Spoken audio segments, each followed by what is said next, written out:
Hey everyone, welcome. My name is Stacy Cook, and tonight I wanted to talk with you guys a little bit about how I originally grew to gold, and um, which was with in-person events, and how I'm really kind of restarting that now in the post-ish COVID years. Um, and then we're going to do a little bit of work together at the end. So I started my Young Living business seven-ish years ago now. And I really did everything in person. In small in-person events is how I grew. When I first started, I did events in my home for my family and friends.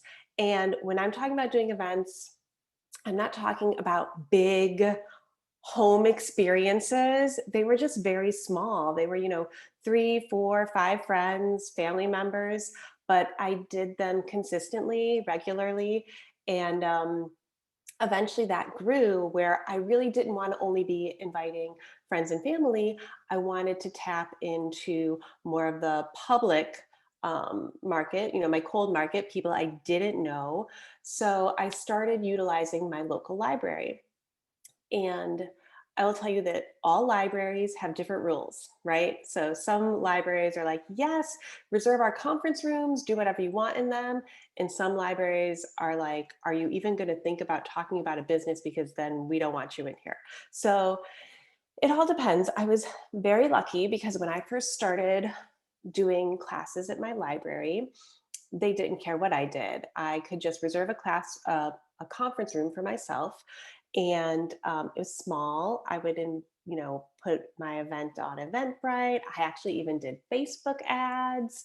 I actually put posters up at Starbucks or Panera with like little pull-off tags to like about classes, and I had people come to my classes that way. So um, and though they were small classes, I would have anywhere from, three, four, five, six people, but I did them consistently and I did them every single week. Um, and there are other places I want you to think about if you're thinking about doing more in-person classes. Maybe you used to do them, you haven't been doing them for a while, and you want to get back to doing them, or maybe you're newer to sharing Young Living and you really just um, have done everything on Zoom, and that's where we were at when you got started, and you're thinking about moving more into in-person stuff. Um, just think that there's so many different places you can have your in-person classes. So like I said, I was using the library a lot, but also there are lots of little local businesses where you can have your in-person classes, whether it's your local coffee shop. Um, Two chains, Panera and Corner Bakery, both of those restaurants have community rooms. Lots of them have community rooms. Not every Panera has a community room, but a lot of them do. And you can often just reserve them with enough notice. And it's no charge to reserve them. They have them for community type events. So those are good ones. And even I have done I did in-person events in apartment building common rooms, right? So apartment or condos that have some type of common room or entertainment room. I've done them in there. So yes, and breweries, yeah, breweries are so good. Restaurants. So there's so many different places, and a lot of those are free places. So, and then I filled those events by doing vendor events where I made contacts, or like I said, posting the events on Eventbrite, boosting those events through Facebook ads, things like that is how I filled them.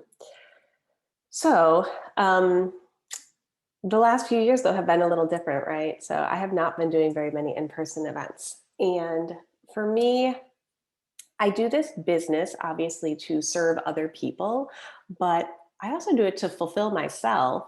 And for me, what is most fulfilling is really being in person with people. It's having those one-on-one conversations, those close conversations where we connect and you can really see, what someone's going through, what their issues are.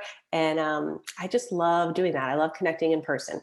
So, which is odd and crazy for me to say because I am totally an introvert, okay? Um, but There's something about doing this business and sharing with people and seeing people have these amazing life transformations that really makes those in-person connections so valuable and so meaningful. So I am working to get back to more regular in-person events. And I have a couple hurdles because one, things have just been weird. The last couple of years they've just been different. People have gotten very used to doing everything on Zoom. It's become a very much a convenience, right? So people aren't, I think, as quick to leave their homes. Um, and also, I moved. So last year, I moved out to a new state. I have no network here. I've started to make some friends, but I have no, like, I had deep network where I used to live, knew a lot of people, had a lot of people to tap into for all sorts of connections. So this is new to me. I have no ingrained network here. I'm still learning and finding my way. Um, and then I found that when I moved here, I was kind of telling myself some stories about it too. I know that I can basically throw a stone from where I live at Young Living Diamond's house. Like, I know that there's a lot of Young Living people here. So I was telling myself the story that everyone here already has oils. And like, probably, if I go and I invite people to this event, like, they'd be like, oh yeah, we've heard all about that around here. We know all about that already. Um, and these are the things I was, making myself crazy with, telling myself. But not going to let that stop me. So I realized I needed to start telling myself some new stories. And I really just needed to start reminding myself that there are people who are still struggling with their health. There are people who don't yet know how to read a label and what to look for and what they need to avoid and how to not bring chemicals in their homes. There are so many people like that. And there are people that could really benefit from learning what I've learned, what we've all learned by being involved with Young Living essential oils and all the things we've learned about removing toxins from our homes.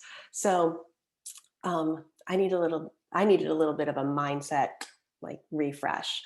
And doing that really helped inspire me to get some things on the calendar. Um, so what I'm doing is I'm totally getting back to basics. I went to my local library here, and I will tell you the library here is nowhere near as good or flexible as my old library. They have like a big application you have to submit to use one of their collaboration rooms. Now, their collaboration room is great space. I can put up to 20 people in there. We can put up tables. I can do a make and take in there. But they're really particular about, like, you can't be demonstrating products you're going to sell and this, that, and the other. And I'm like, fine, that I'm not. That's fine, because I'm not ever taking anyone's money. I'm only referring people to the Young Living website. So I'm not, taking money. So it's fine. So we're gonna have, so I filled out the application. I'm gonna have a class at the library. This room holds up to 20 people. And like I said, I had been telling myself this story that, like, everyone here has oils. No one's gonna need these oils. Well, I just put this together a week ago. I've got half of the spots are already taken. And we're doing just like a pumpkin spice type of like make and take, just to um, really, for me to be able to connect with people and start uh, becoming that person that people associate with essential oils locally, because that's really what I want to be. So so it's good. So it's good. Uh, and I encourage you that if you are thinking about hosting something in a location like a library, or you're not sure if it's going to be okay, to just um, take the step and figure it out. I'm working on, I used to do this really well. I haven't been doing it as well lately, but I'm working on just saying yes and then just figuring it out. Um, so we're going to have the library class.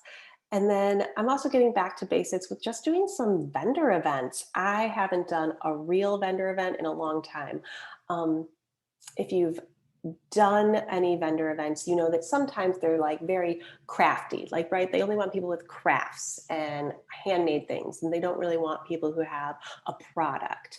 So I have not been involved in a vendor event where they actually want people who have a product until well, yesterday, Friday and Saturday of this weekend, I had my first real vendor event in a long time, and it was fantastic. I had so much fun talking to people. I have a bunch of contacts to follow up with. I have a bunch of people that I can now invite to this class I'm having at the library. And it was just really, really good. So, and the vendor events, if you don't know where to look for them, the best place that I've found currently is on Facebook. You can usually even find vendor event Facebook groups locally to you where people post their events, share about meeting vendors for events, all that type of stuff. So Facebook is definitely a great resource for all of that. Most of our vendor events around here are at churches for various seasonal events. And so far, what I've experienced is that they're pretty well attended. And it was really great. It was great yesterday. I met a lot of people. And I think it will be a good, I think I will funnel a bunch of people from that into my class at the library. So my next step is I want to get something on the calendar that's a bit more of like a holiday make and take type of event, but also I'm looking for a place outside of the library where I can be a little bit more less workshoppy and more straight 101 class, because honestly, the workshops are all a ton of fun. Making things is great, make and takes are great, but making sure that I'm teaching the basic 101 class with the kit oils is really what is going to serve as a good foundation for me to grow more of a local team here in my new location. I'm just checking the comments really fast, see if I'm missing anything, but I am for sure, because I really can't read the comments and chat with you guys. So I think that, as people have taken a step away maybe from some in-person things, that there's definitely an appetite for them. People are really excited about them. And I know, we can come up with 100 excuses about why we can't have an in-person event. And one that I hear a lot, and I know that I've said it before too, is that if you don't feel like you can have people over at your home. So I always had people over at my home, but I now have a dog that's kind of crazy about people coming in our house. She's just like a barker, and if people are scared of dogs at all, it's not going to go well. So now for the first time, I'm kind of really committed to finding places outside of the home. And so just know that there's so many options. And if you're not finding it a place to have a class outside of the home, it's probably because you're just telling yourself a lot of excuses or stories about it, because I know I've been there and I've done it, but there are just tons of options if you just do a little bit of research and digging. So what I want us to do tonight is figure out where our next in-person class is going to be, what it's going to be, who's going to be there, and when it's going to be. So everyone who's here, please go ahead and look at your calendar, pull it out. I'm going to give you a few minutes. I'm reading what Luann says. I also have the chance to do a holiday bazaar in my city, but the last while person had a lot of stock and made gift bundles, and I'm not sure I can put the money out up front for that. Oh, so Luann, are you saying that they sold like DIY Young Living products, or like they sold bundles of Young Living oils? But she bundled different things together. They bundled different like oils and products. So I've never sold, I've never bought stock to sell at a vendor event.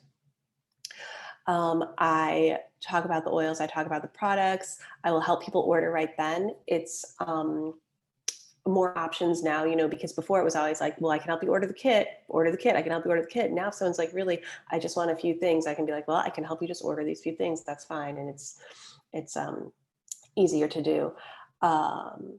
So yeah, I personally, if it were me, I wouldn't buy a bunch of stuff up front and to sell, because you just don't know if you're going to sell it. And I mean, and that's the whole benefit of our business model, right? Is that we don't have to stock product. So I wouldn't personally put yourself in a situation where you are stocking product. And anyone can do what they want, but that's my take on it. Um, so everyone, go ahead and look at your calendars, and I want you to think about when you're going to have your next or first in-person class. What works for you? Is it going to be a weekend, a weekday night? I will tell you, my sweet spots have always been Sunday afternoons, like 2 o'clock on a Sunday, 2, 3 o'clock on a Sunday. We're moving into football season, so depending on your group who you hang with, maybe that's not good, but Sunday afternoons, and then also Thursday nights. So it's not a Friday night, but you're getting close to the weekend, and you're going to get those women who are looking for like a mom's night out or a women's night out. Thursday nights have worked well for me too. So go ahead. I'm looking at my calendar too because I'm looking for a date for this holiday event. And look at your calendar, decide when you're going to be um, scheduling your next in-person class, and because we're going to be looking for places in a minute. Okay. And I'm just going to be quiet for a second while everyone scrolls, looks at your calendar, see what you got going on.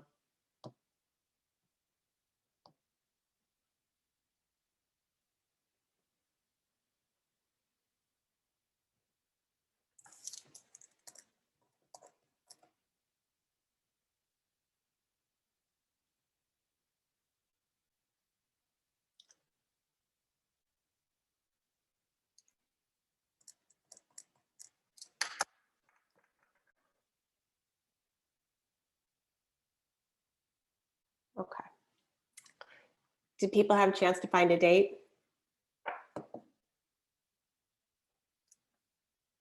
Tell you, I'm looking at for holiday stuff, I'm looking at the first week of December, because if you get too far into December, people are way too busy. And also, if you want to do anything where you're making holiday gifts, you want to do it early before people are doing all their shopping. So I'm looking at December 4th or December 8th for this holiday make and take. Um, Carmen says, I always have a mini DIY, like a roller, just to get people engaged and a gift. Yes, I love that, Carmen. And I agree. So, and that actually goes really well with what we're going to do next. So, like I was saying, teaching a 101, I think, it's going to be your bread and butter. It is going to be what is really going to give people the foundation to know what they need to actually get the kit. And that is going to give them the best launch into Young Living lifestyle, all of it. You all know this. But we don't have to call it a 101, right? We can call that basic class 100 different things. So you can adjust it seasonally so that it's, fall wellness, whatever it is, you're still talking about all the kit oils. Um, so Or the other thing we can do is make and takes, right? And you can actually just structure your make and take around the kit oils. So like Carmen was saying, what I like to do too is tell everyone who comes, like, we're going to make, everyone's going to make a roller, and then as you're teaching the class, you can incorporate that roller making right into it. Excuse me. And when you talk about using oils topically, you're like, and now we're all going to make a roller together, and then decide, which oils you're going to make. Is it fall? You want to make a thieves roller with thieves, lemon, frankincense, or whatever. If it's spring, you guys make an LLP. So you can just kind of adjust it seasonally. You can definitely incorporate making something. So yes, I love that. Coffee shop classes are so great. That's great, Luann. So what I would love for everyone to do right now is if you could type into the chat some of the classes you've either done in the past or that you're thinking about doing in the future, like titles or names. Like one I've done around this time of year is like a pumpkin spice party. I love fall wellness. I'm going to be doing the holiday make and take I'm talking about. I do a Christmas gift making workshop. And what I do is I have everyone make 2 gift sets of, like, it could be like a sugar scrub, a salt scrub, a roller, and maybe a room spray. So like 4 things. And they make 2 sets. with a little gift wrapping station. So they leave with 2 gifts, which, they can keep one or um, gift them both or whatever they want to do. Um, so lots of options. That one is not, I guess, 101 based, but it's a good one for getting people there. Although that one, and for most of these classes, like any 101 class, I'm not charging. Even if we're making a roller, that's just an investment in my business. But if it's something like a big make and take where people are leaving with a set of products, then I'm definitely charging them for them. So don't be afraid of that. Yes, elderberry is a great one to do. And you can incorporate all the vitality oils into that. And then there's, winter wellness coming up. There's all sorts of ways things you can call a 101 class. So go ahead and take a look at the different class, some of the class ideas that were typed in, and decide what's going to be best for you. Decide which one is going to be your next class. Fall into wellness. Yeah, I like that, Wendy. So I'm going to have 2 because I'm going to do the holiday gift making in December, and then I'm going to get at least 2 like fall into wellness type of classes going in November and October.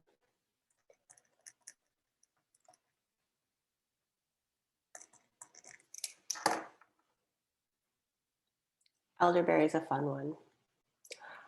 For elderberry, obviously, you're probably going to do that one if you can do it at your home. That is not an easy one to take on the road with your Instant Pot, but if you can, you can. So decide what kind of class you're going to do, and then I want you to decide where your location is going to be. You know, or make a list, right? So are you checking with a coffee shop? Do you already know if your library is going to let you have a class there? Are you going to use a local restaurant, brewery, or business? If you have like local wine shops, those are also really nice sometimes. Good to collaborate with. Or if you just know some local business owners who have space, there's we met a shop owner at a wine. Oh yeah, wine and cheese shop and oils. That sounds lovely. I like that. And also there's I know we had one where I used to live, and I know they had one here. So I don't know if it's a chain, but there's like a kids gym specifically for kids on the spectrum called We Rock the Spectrum, and they always have party rooms, and they those business owners, they want to get people there to know that, see their location, to know that they're even there. So collaborating with a business like that has like a party room or some type of room that you can use, and you can say, hey, I'd love to use your space, tell people about what you've got going on here, introduce you to my friends, my community, and that type of thing. I'm sorry, Luann.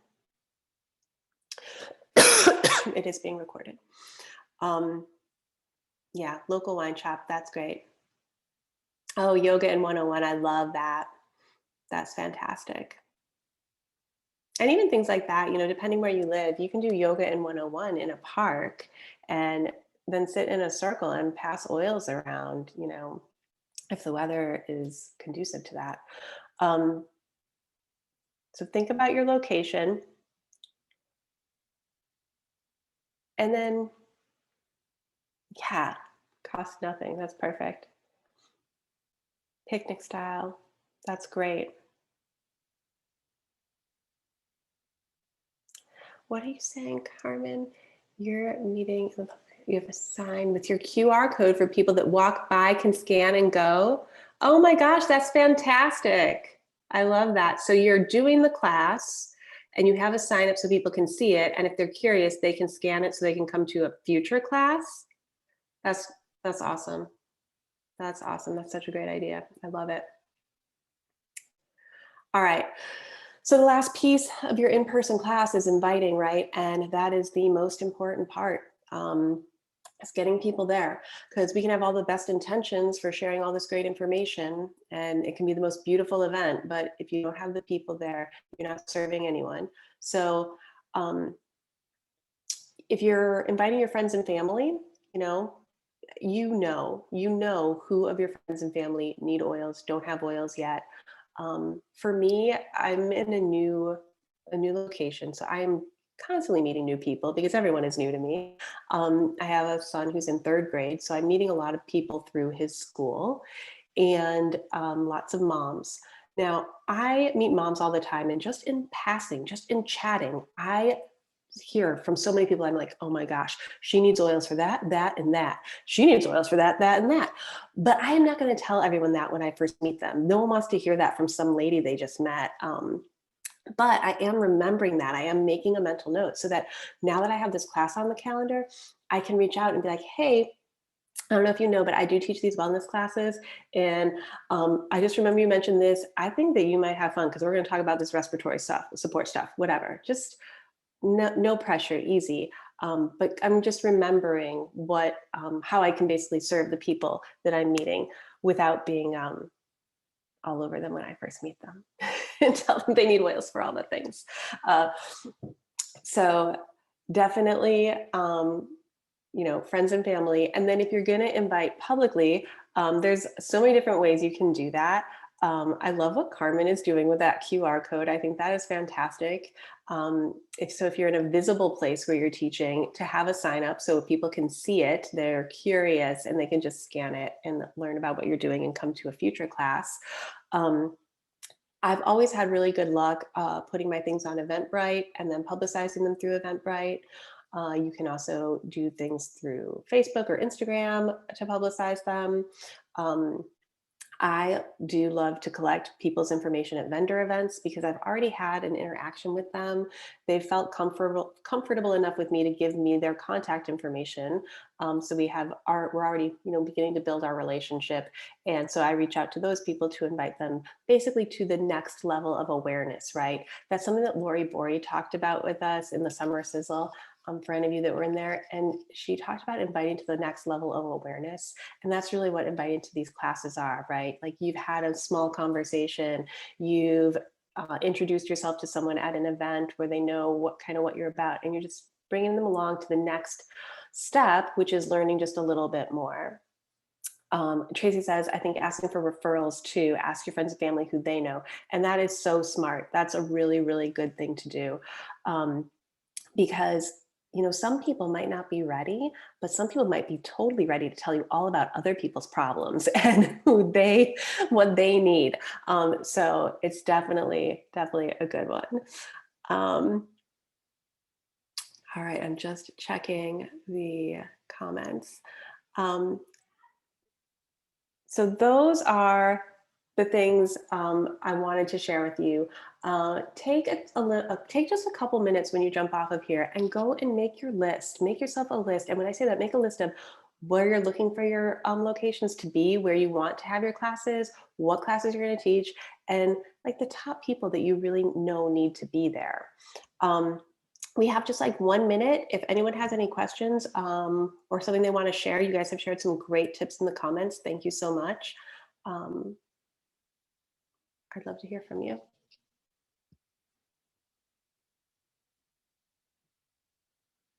No?